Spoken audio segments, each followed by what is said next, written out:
Senator Robin Padilla sinabing mga mahina at iyakin ang mga kabataan ngayon. Kinastigo ng mga Gen Z.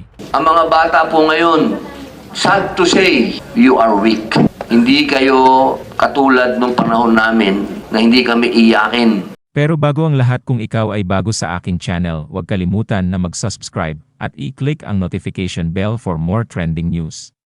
Sa pagdinig ng Senate Committee on Public Information and Mass Media kaugnay ng pagtalakay sa panukalang Children's Safety in Social Media Act, tinawag ni Committee Chairman Senator Robin Padilla na wake ang ilang kabataan ngayon. Ginawa ni Padilla ang pahayag sa mga deliberasyon sa mga panukalang batas tungkol sa kaligtasan ng mga bata sa social media, na naglalayong magpataw ng mga pananggalang sa mga batang gumagamit sa gitna ng mga alalahanin kung paano hinuhubog ng mga online platform ang pag-ugali, mga pagpapahalaga, at kalusugan ng isip. Pinaghambing ng senador ang kasalukuyang henerasyon sa kanyang henerasyon, na sinasabing hindi sila iyakin at natuto ang mga bata noon ng katatagan sa pamamagitan ng karanasan sa labas ng tahanan. Ayon kay Sen Padilla, noong kanyang panahon, hindi pa alam ng nakararami ang salitang depresyon. Kumpara sa panahon ngayon na kahit batang maliit pa lamang umano, nagsasabi na sila ay depressed.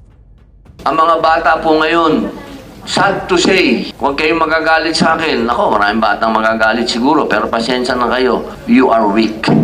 Hindi kayo katulad nung panahon namin na hindi kami iyakin. Natuto kami sa kalsada. Natuto kami na huwag umupo, umiyak. Nung panahon namin, hindi uso yung salitang depression. Di ko nga alam yun kung ano yung depression. Ngayon, batang maliit, sasabihin, I'm depressed. Magulo. Dahil sa pahayag ni Sen Robin, kinastigo ito ng mga netizens na Gen Z. Inulan ang senator ng samot-saring batikos mula sa mga kabataan online dahil hindi sila sang-ayon sa pananaw nito sa depresyon. Bukod dyan, muling binuhay ng ilang netizen ang video niya na umiiyak sa Senado matapos niyang tawaging wake at iyakin ang mga kabataan ngayon. Naglabasan ang video noong April 2025 kung saan makikitang naging emosyonal at lumuha si Padilla sa gitna ng pagdinig ukol sa pag-aresto kay dating Pangulong Duterte. Tahimik na tumayo at lumabas ng session hall ang senador matapos marinig ang mensahe ni Senator Bongo. Paano na lang po ang ordinaryong Pilipino? Nagpapasalamat po ako sa komite sa pagsasagawa ng hearing na ito at sana makabalik na dito si Tatay Digong.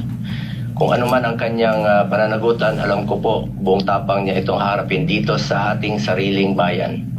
We have our own judicial system.